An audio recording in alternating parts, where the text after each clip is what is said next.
Do you want more success, more growth, more results? Then it's time for the Boundless Success Accelerator from the Modern Observer Group. This isn't your average coaching program. It's where top performers come to dominate. Weekly group sessions, on-demand coaching, a community that's got your back, and a power-packed library of tools to supercharge your business and career. No more excuses, no more waiting. Get in, level up, and start building the life you've been dreaming about. Visit us at modernobserver.com/boundless success to join today. Let's get you to the next level.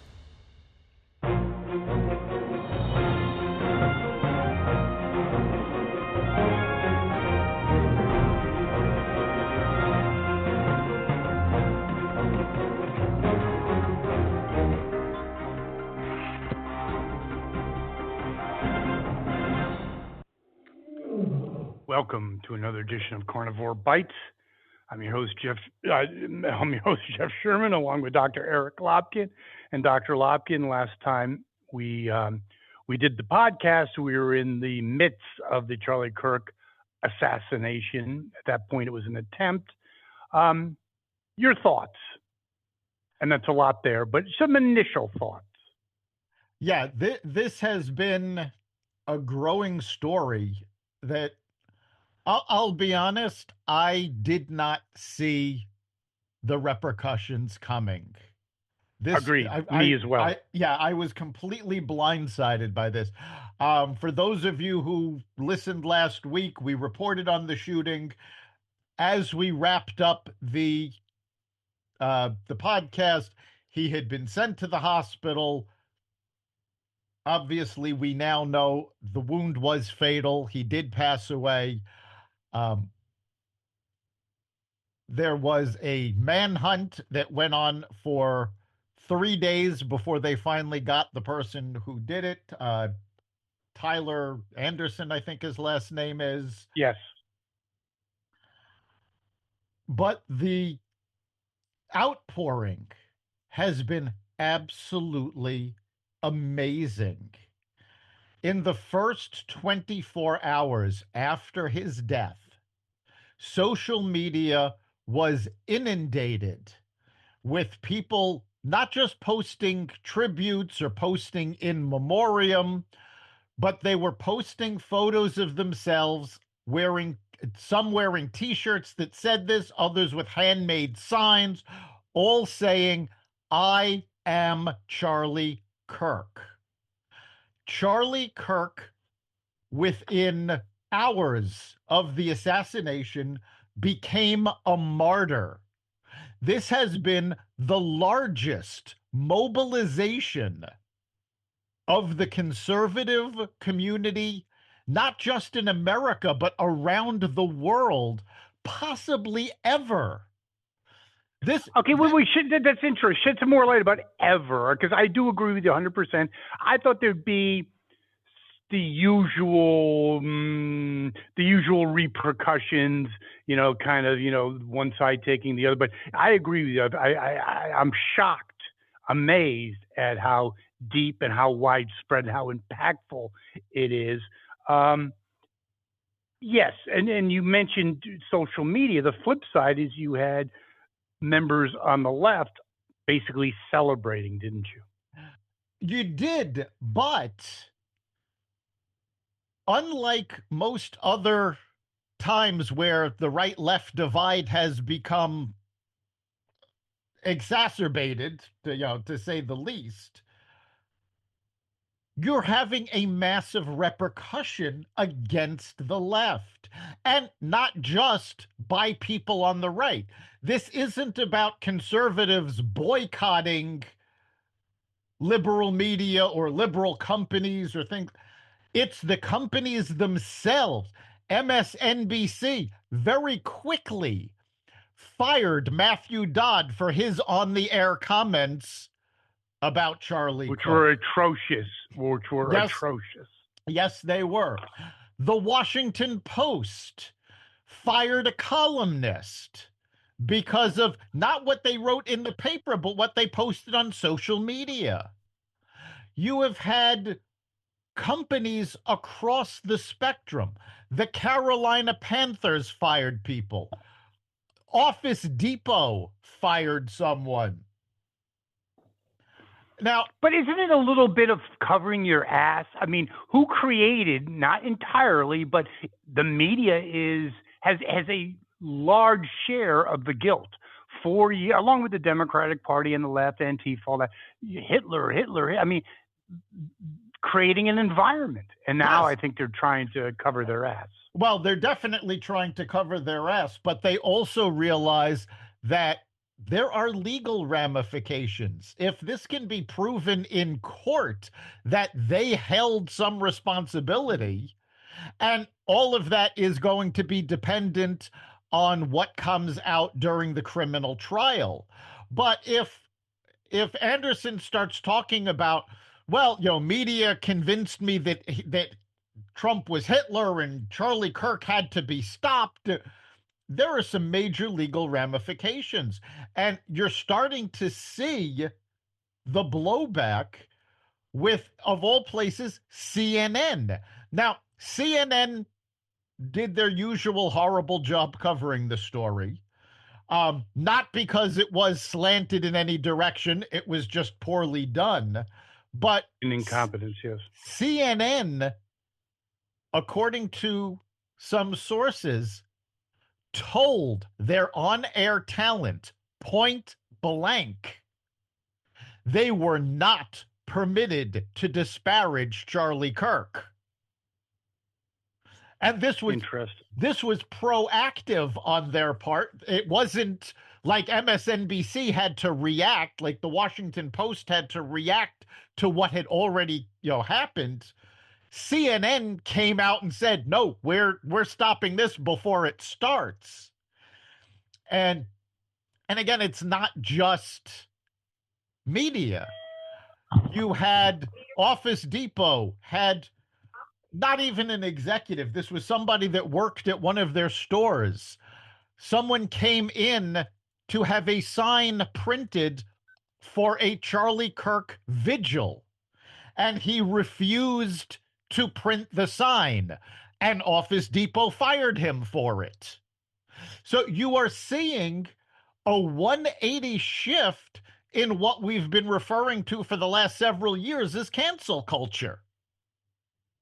Interesting. Yes. So you think it's going to have not just temporary, but far-reaching, longer-term ramifications?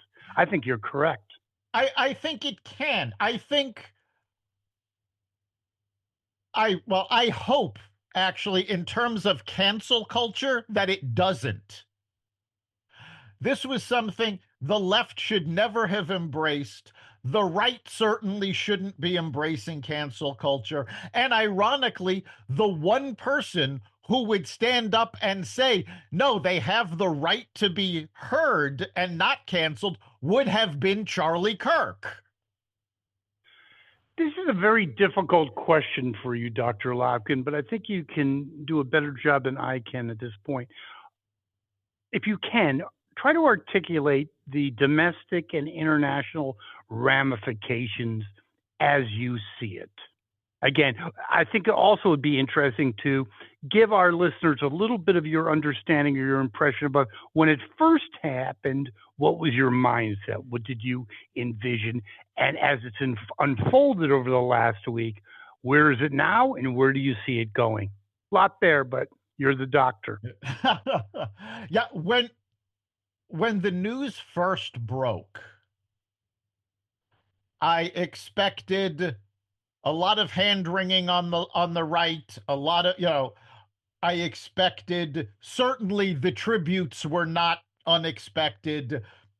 First of all, aside from the usual platitudes when somebody is killed, you also have to remember that among conservative media and conservative politicians, they all knew Charlie Kirk. This was personal for them.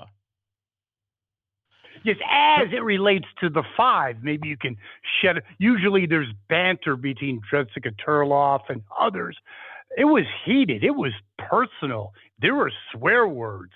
She was almost crying. Don't feel It, sorry for her, but your thoughts.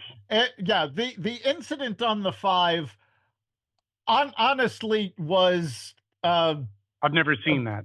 I have. It's been made a mountain out of a molehill. First of all, this was not when it first happened. This was a week later, because for some reason during the week that this all happened last week, going through I think to Monday, Jessica Tarloff was not on the show. I don't know if one thing had anything to do with the other, or if she just had a vacation scheduled, but she was not on the show. So this week, when she came back, she started essentially insulting the right, saying, well, you're making such a big deal about this. Where were you when this left wing person was killed?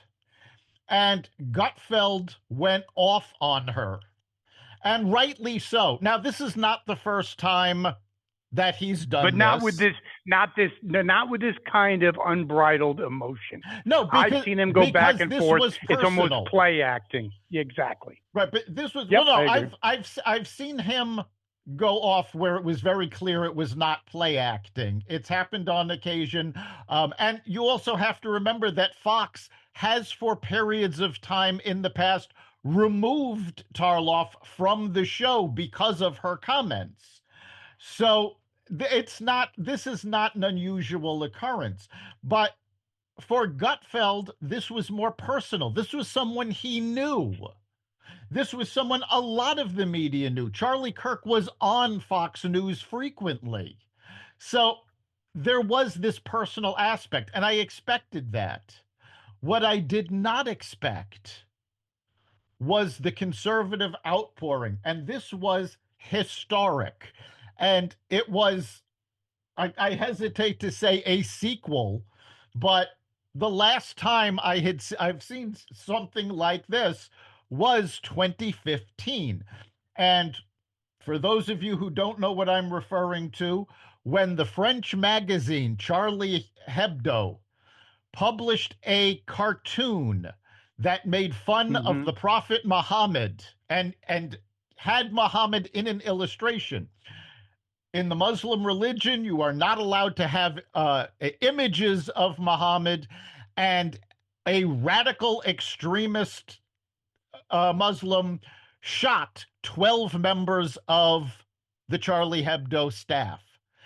And around the world, the voices went up, the signs went up that said, Je suis Charlie. I am Charlie. And this was all about saying, no, this is a free speech issue. We are standing up for him.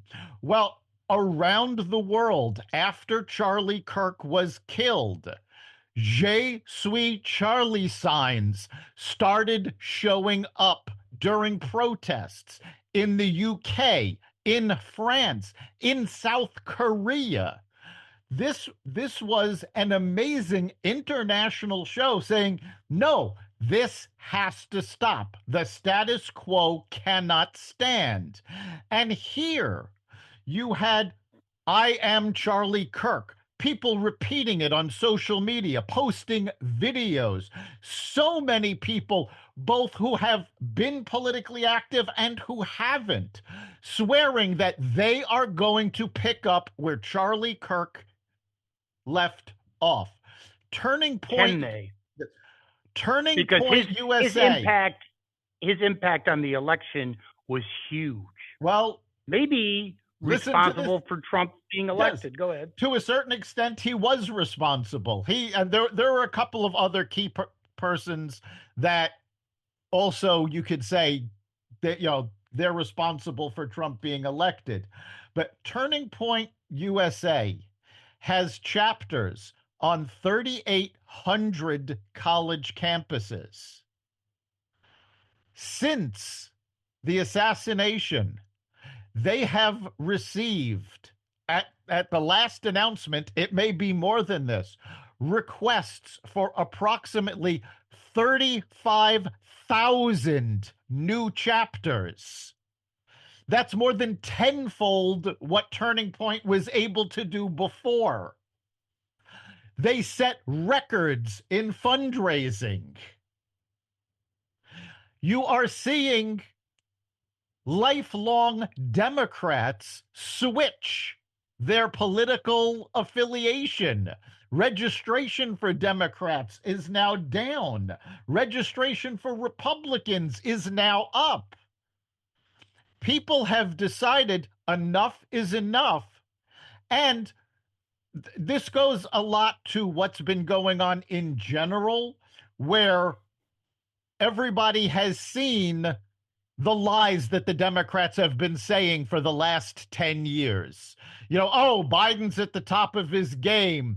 Oh, Georgia is Jim Crow 2.0. All of this stuff. People now are looking at the Democratic Party going, no, this is your fault. You have been inciting riots. And on a separate note, but the timing on this couldn't have been better. Yesterday, Joe Manchin's new book came out. Is it a coloring book? Oh, no. The book rips to shreds the Democratic Party, specifically Obama, Biden, Schumer. And he says point blank, America needed the Republicans to win the Senate in the 2024 election to stop the Democrats' quest for, quote, raw political power. I think that's extremely interesting because you look, isn't there an inflection point? Manchin, I know he's technically an independent, but that's neither here nor there. Could it be a cleansing of the radical socialist, radical Democratic Party? Or is it already baked in? There's a recent poll that a majority of Democrats now believe in communism. So the point is it, no, hold on, before you answer, is it just maybe Manchin's and others, but the center mass is still increasingly radical and capable of embracing and promoting violence? That's the quintessential question. Is there going to be a cleansing, or is it too far gone? I think ultimately there will be a cleansing. I don't think it's happening anytime soon.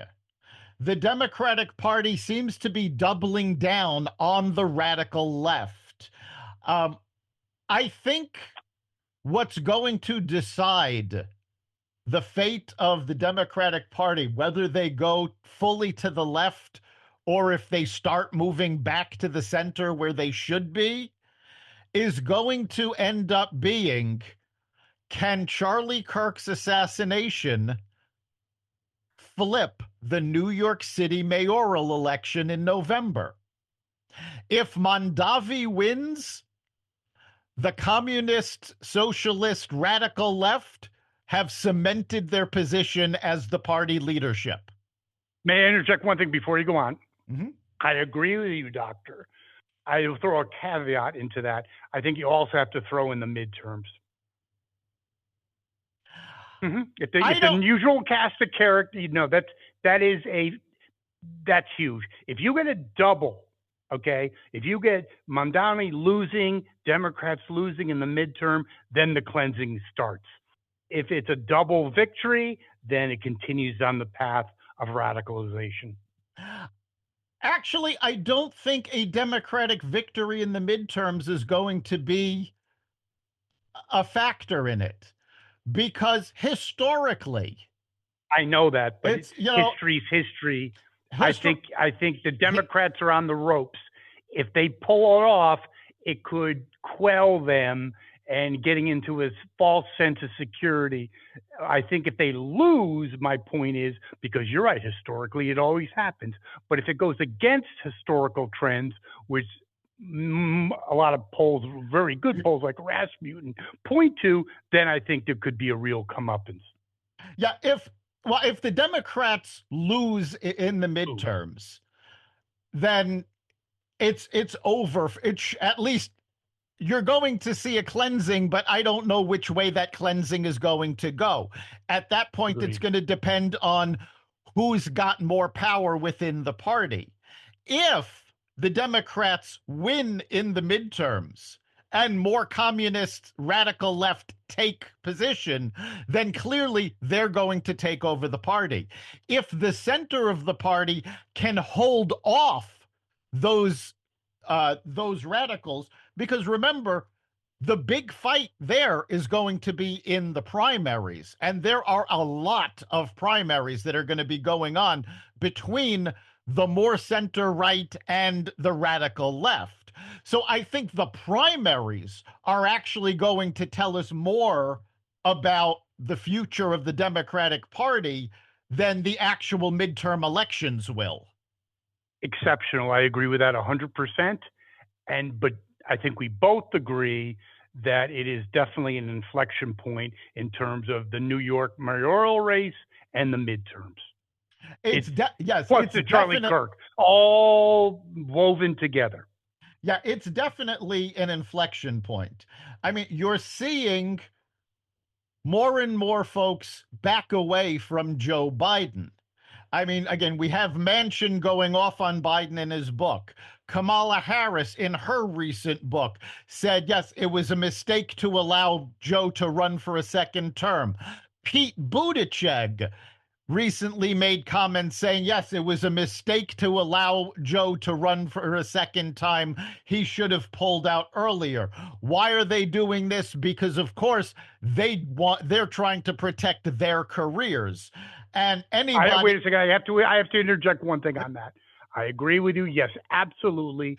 But it's also cover your ass and total lack of courage. Where were they when the country needed them? Right. If Biden ever got reelected, we would be screwed. And that's not partisan politics. That's anyone with an IQ above 80. We would be effed. Could be a nuclear war. The guy was blown out. Well, that also goes back to what we were talking about last week on the international stage. Remember, in the last week, or week and a half now, Russian drones have invaded NATO territory twice, once in Poland last week, and since then in Romania. Can you imagine if Biden was at the helm to deal with potential invasions of NATO countries? We are legally obligated to help defend them. It's part of the NATO agreement. Donald Trump but you also need some nuances. Meaning, if you have someone with a brain, yes. In other words, I have no faith in either Kamala or him. I think they would just go black and white and get us into World War III. I think, with someone, not just Trump, anyone with a brain, cooler heads could possibly prevail. And I will add one more thing before you go on, is that with Kamala, because just like Hillary, because she had something to prove, might have been more dangerous in a international military struggle or conflict. That's very possible. I think that Trump actually did the right thing. He stated point blank, and he did this publicly, that he is more than happy to help protect NATO, and to protect Europe. But Europe needs to stop buying oil from Russia. They are literally funding their own demise. So I would have actually been. Wait, was he clear on? Because Trump should say, like you said, we'll help NATO if and only if there is no gray area. Stop immediately. No, he was it's our ass on the line. Yeah, he was very clear about that. Good. You think Biden would have done that? I doubt that very much. Excuse me. We already know what Biden would have done because he did it. He stood up in front of the American people and said, a minor incursion is okay. that was one for the record books. I know we really want to centered on Charlie Kirk, and that's what we're going to do. But just 30 seconds. Is he maybe the most inconsequential president in modern history? Like almost like a footnote. Modern history, yes. All of history, I still have to give that title to William Henry Harrison. I gotcha. He was only in office 30 days because of his own stupidity. So, yeah, he still might have done more than Biden. Anyway, so in closing, tell us where you think this movement is going. First question would be, or analysis would be, youth movement. It was almost a 50-50 split during the 2024 election. Never happened before. Close with Reagan, but never even as close as it was with only 3-point differential. Where do you see the youth movement still continuing the momentum on the right, or you think without Charlie, it's going to start fizzling? Oh, no, I think it's going to pick up steam on the right, because comments that we've heard from college students, they're actually looking at this as an attack on them. Charlie Kirk was one of them. He was on the college campuses. And unlike so many provocateurs on both sides, the left and the right, Charlie gave the mic to the opposition. He let them talk. He let them make whatever points they wanted to make. And then, of course, he eviscerated them with facts. And I think the best thing that I've heard so far is that right now, the right and the left both want to turn the country red. The left wants it to run red with blood, and the right wants it to run red with votes. And that is the major difference. And that's a huge, and that's not just hyperbole. That is, I mean, again, I'm not going to beat a dead horse, but I mean, if you had thousands of times, millions, left-wing media, political operatives, Hitler, threat to democracy. I mean, these words cannot. If you are someone that's a little imbalanced, what the heck do you think's going to happen? And you give people a free pass. Who wouldn't kill Hitler? Of course, you'd kill Hitler. Here's the thing, though. The backlash has been so widespread. And I think the ultimate example is Stephen King. Stephen King made disparaging comments about Charlie Kirk right after the assassination. And then he apologized and pulled it down. And social media went, no, you don't get to just apologize for this. We know this is what you meant. Bookstores pulled his books from being on sale. This past weekend, a Stephen King-based movie debuted in the theaters and bombed. He is now facing the backlash of that. Blue Sky, the social media platform that was literally formed for the purpose of giving the radical left somewhere to go instead of X, when Elon Musk said he wasn't going to put up with them, they started pulling people's accounts going, all right, you've gone too far. Interesting. Now, one other question on this segment.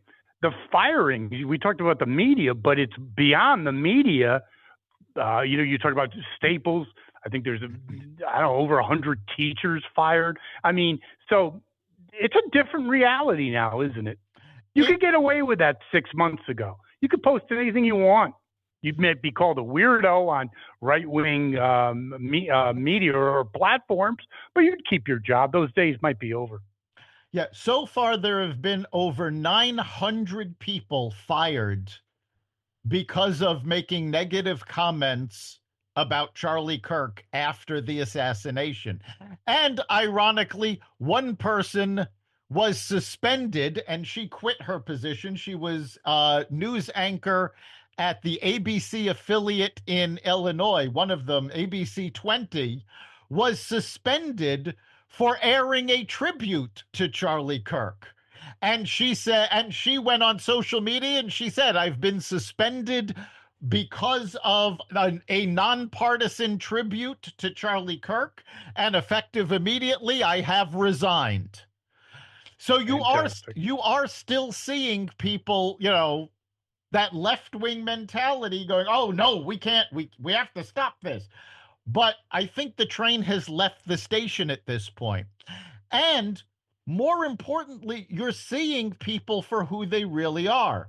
Ilhan Omar, with Oh, all of God. these folks being fired, is all of a sudden fighting for freedom of speech, where 2.5 years ago, she was on the cutting edge of cancel culture, saying, no, these people have to be stopped. They can't be allowed to say this.